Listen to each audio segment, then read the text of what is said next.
Can you see I'm recording now?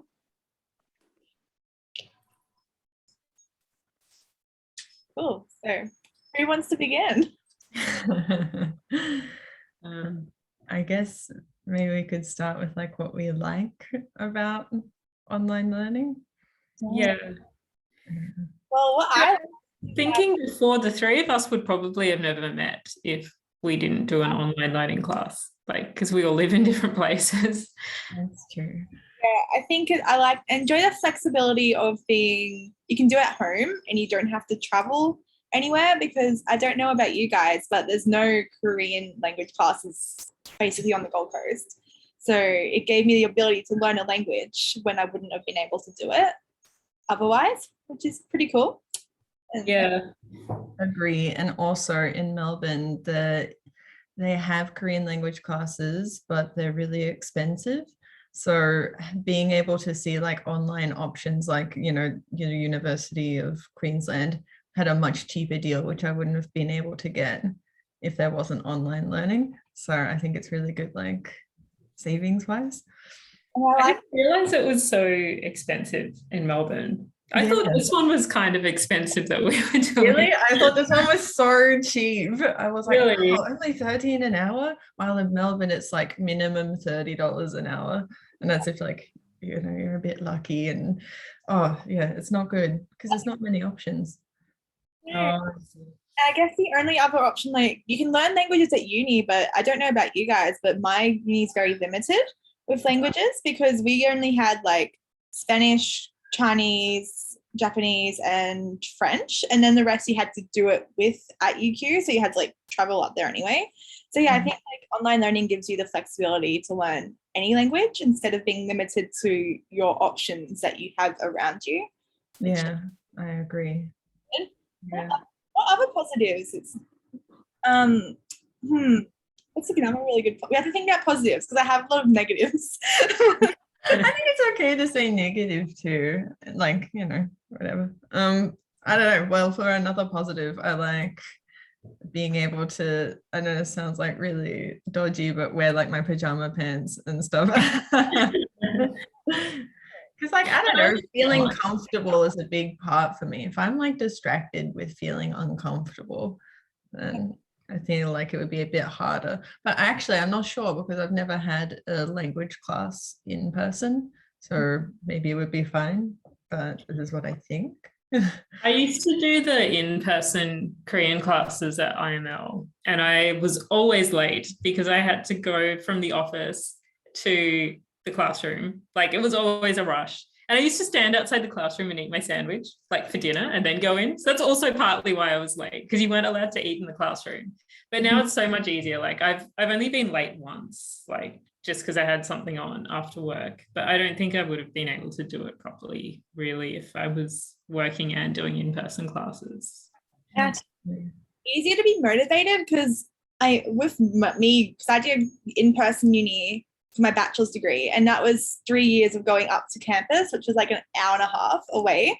And mine, like at the beginning, it was like, oh, I can go to class, and then it got to like week 4, week 5, and you're like, I don't want to go, or you didn't gel with the people in your class, and you didn't want to sit with them. And even I did Spanish at uni, and even like that was a fun class because language learning always is fun. But yeah, you just kind of got really demotivated. Like, oh, I'll skip it. I'll go to like the uni bar or something and stuff.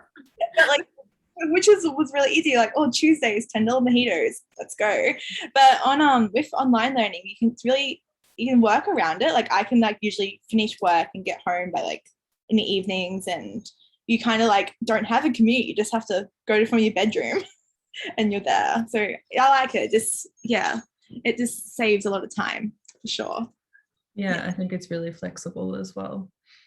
Very flexible. And also like the evening classes are handy. I think evening classes should be utilized more often for higher education. It's like, yeah, my masters are all evening classes, and it's just way better because it allows people who want to do it as a hobby to learn a language instead of like cutting into your day, which can suck.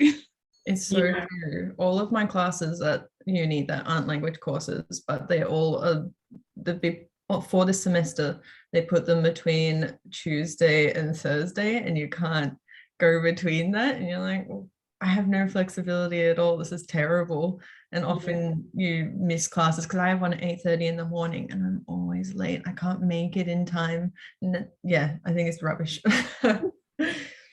I was thinking as well with the, like our class, there's hardly anyone from Brisbane. Like people are all over the place. And I wonder if we would have even had enough students to make a level 4 class if you had to live within like commuting distance of UQ. Probably wouldn't have, because everyone kind of lives either on the outskirts of Brisbane or like it would have taken them a long time. Yeah, probably not, because you need more people than we have for a class, don't we? Like an in-person class needs like 15 students or something like that. Yeah, because I heard IML's never run the level 4 class that we're in. So I don't know if there's like rules, but I guess it's because they didn't have enough students before. That's another thing. There's no minimum. And it's good when there's like less people because it feels like more of like a private tutoring session. Like I loved it last week when there was only like 4 of us. That was crazy. Yeah, it's just us. Like I think that's a good thing as well, like with our class in particular. I think there's a good dynamic between the students themselves. Yeah. Like you were saying, Teddy, how it's like not so great when people don't gel together and stuff. And I think it really helps like the language learning when everyone is, when you're friends and you can like make friends, like have like casual conversations, it just makes it easier. And that's like something I was so concerned about with online, because in like my master's, like no one has their camera on in like I don't even know what half my classes look like. But with this one, you have your camera on, so you're like, I was like, oh no, what happened? I feel like nervous because I'm seeing other people. But no, it was actually really easy to like fit into the class and feel comfortable. Like I felt more comfortable than I would in an in-person class. So that was it's true. I remember when I did a level 1 class in person, there were 2 people in the class who always used to be talking up the back, and it was super annoying and rude, really. But then when we moved to online in March last year, those 2 stopped talking to each other during class because they couldn't. Like they couldn't talk up the back because we were on Zoom. So that was good.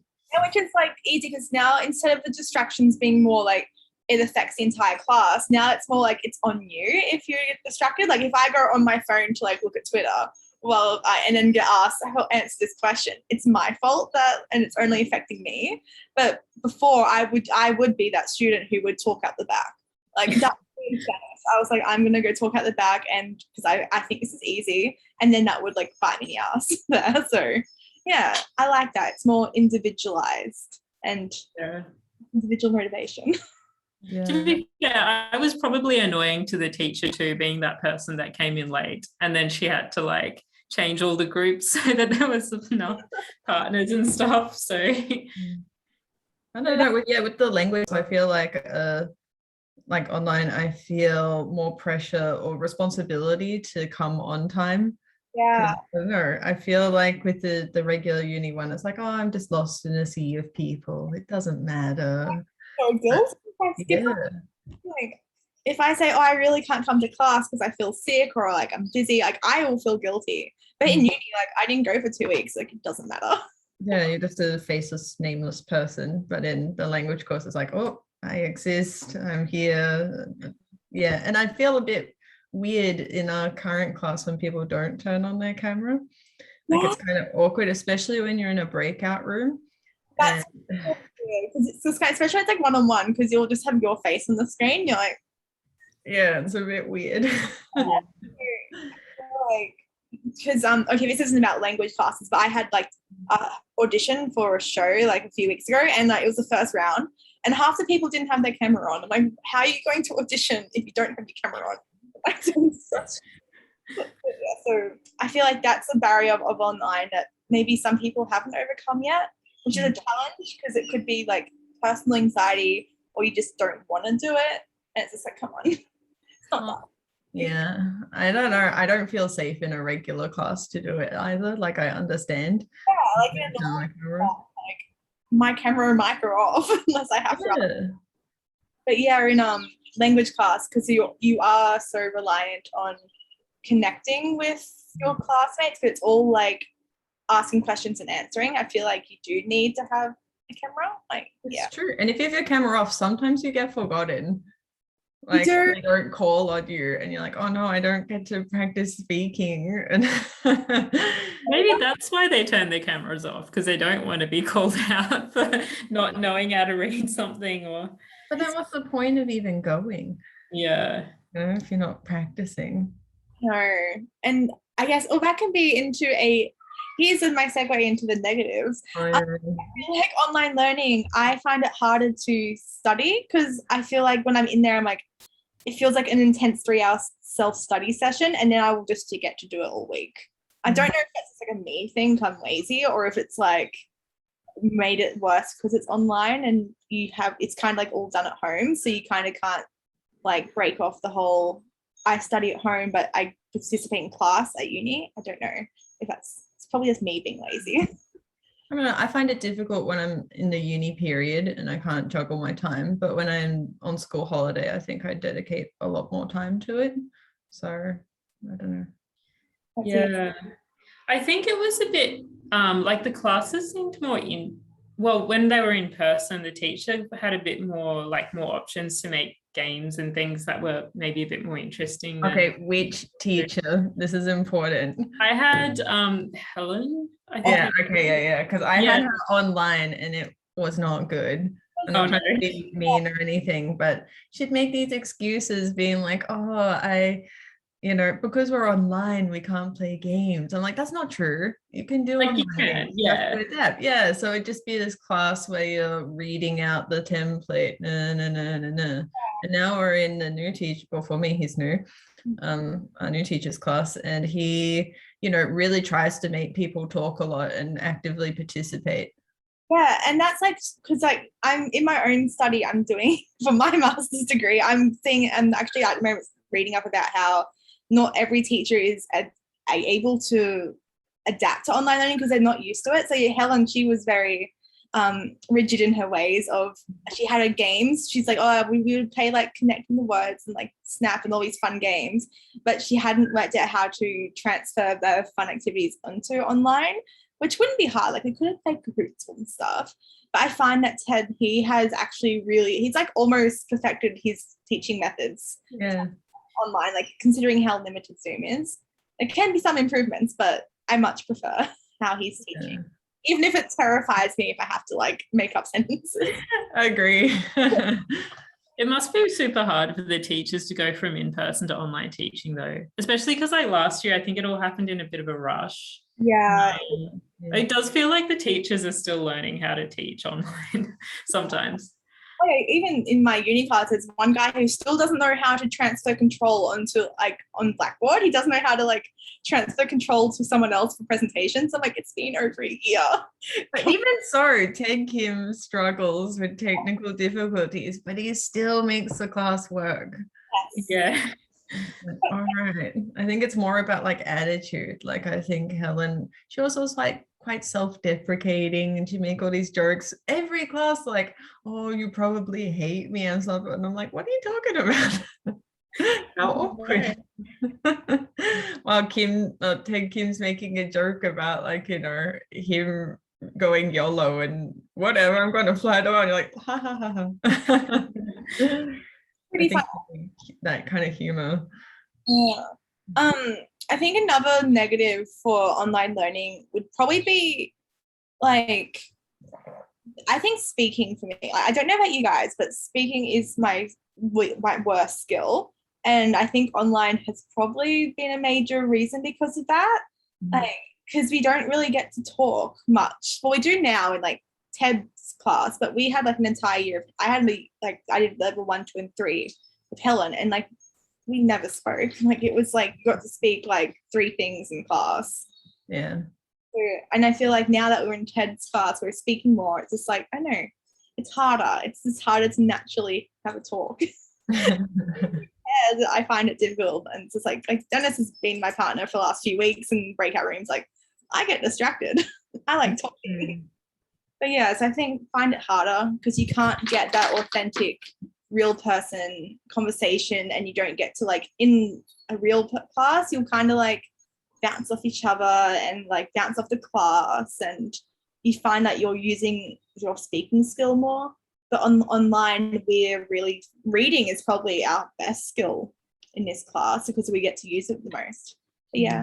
I think we've missed out on writing practice a little bit too. Like, I think we did a lot more like handwriting, especially in in-person classes. Yeah, it's like no handwriting. Like I can type really well because it's all online, but like writing, like handwriting sucks. Yeah. It's kind of important for Korean because it's a totally different writing system. It probably doesn't matter for some languages, but I think it does. Yeah, because we don't do that, because when I think about it, in like you'd get like handouts and you'd like write the answers and like word matching, and we have our workbooks, but we're not doing that in class. It's like a homework, so yeah, not getting enough writing. I haven't thought about that, but yeah. I do like doing writing outside of class though, because then I'm forced to revise like what I've learned. Otherwise, I'm just going to be like, not do it all week and forget what I learned. So I think it's important to have that revision time. And I don't know, I feel like my writing is like the strongest skill. Like I never get to practice speaking. And so I feel like that's the most, I don't know, I feel like, yeah, it's the most important part of language, like to be able to talk to people, right? And if I don't have it, I'm just like, oh yeah, if you text it to me, then I can understand what you're saying. It's like, come on. I want to be able to be good at listening too, which I think is, I don't get to practice ever. It's really hard because with online, like even talking in English now, like it is just, we can tell how Zoom distorts the audio and stuff. So it's just like, if it's harder to, I find that like at the audio processing when we're learning Korean can be a bit, it's just a bit more difficult. So that's why sometimes when Taylor speak, I'm like, what you said. But no, I recently Hanarima opened across from my work. And I literally had like, when I was in the bin room last week, I was like listening when like the two workers having a talk. I was like, I know what you're saying. And it was like, so that's like the real world practice. But I still didn't speak to him. I'm terrified of going up to him. I'll be like, I'll like say, 안녕하세요, and then like blank. Mm-hmm. So I think we just like, I feel like our listening and our speaking, we need to get more real world because we're not getting it in class. But I'm also too nervous to go instigate the whole talk to native speakers because I don't know any. Yeah, and I don't know, I just feel a bit stupid if I mess up. Yeah, which is like, it happens with any person who's learning a second language. Like you say, oh, sorry, like my grammar's bad or my vocab's bad. And you know, as like an English speaker, like I don't care if someone messes up because like you're doing it, like that's so impressive. But yeah, as this person who's speaking, I'm just like, if I get the wrong grammar or the wrong like ending, or if it's like, you know, in the regular verb and I forget how to conjugate it, I'm going to absolutely just be mortified and not want to speak. So I just go, I'll say hello to you and I'm going to see her. True. And I speak so slow as well. Like, you know, I don't even know.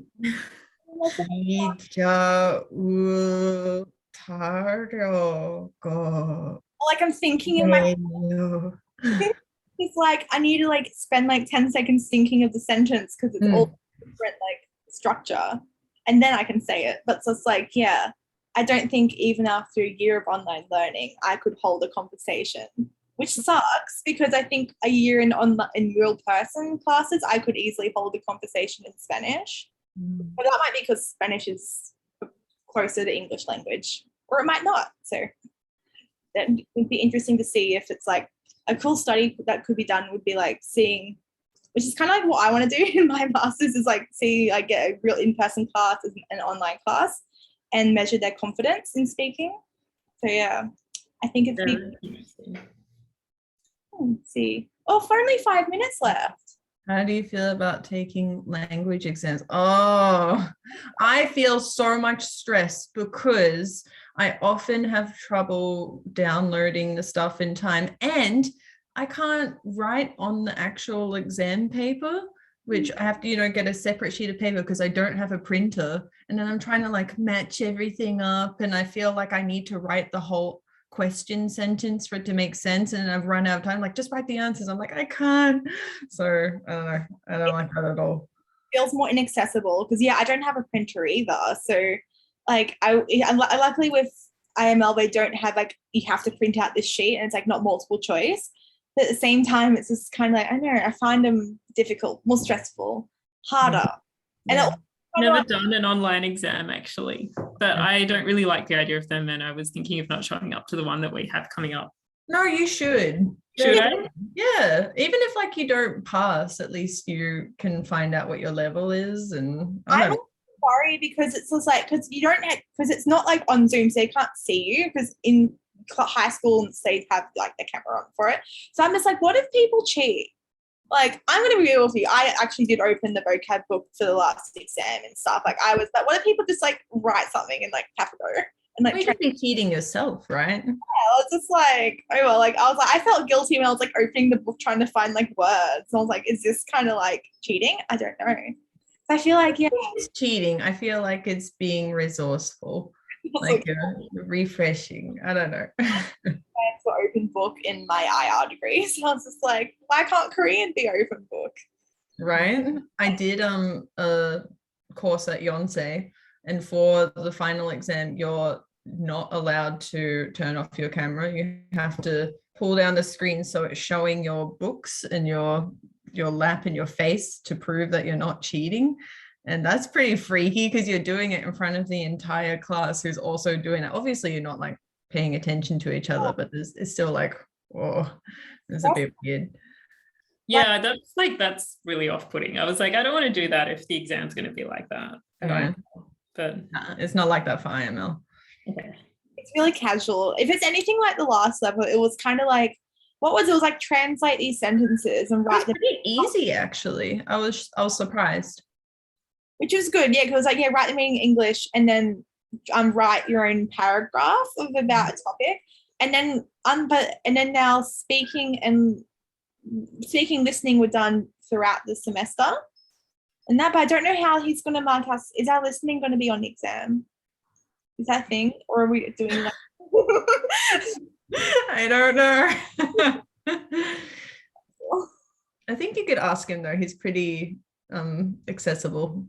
Yeah, because like our level 3, the listenings were kind of like you could play it like 100 times if you really wanted to, just so you could like answer the questions. But if it was an exam, you only get it replayed 2 or 3 times, and I feel like that would be stressful enough normal exams, let alone 2 times is not enough for me. I listen like 20 times. Yeah, it's like probably cheating, but whatever. Spelling as well, because it's just like Korean is so difficult with spelling because you don't know if it's like a letter that's not being pronounced and stuff. So also with the speaking, I think it's too fast. I know we're going up like in the levels of books, but I feel like the speaking level doesn't match the knowledge level, especially like with certain characters like Jenny, and you're like, oh no, not Jenny. I don't understand. It's too fast. Like someone talks so fast and time is up. Oh no.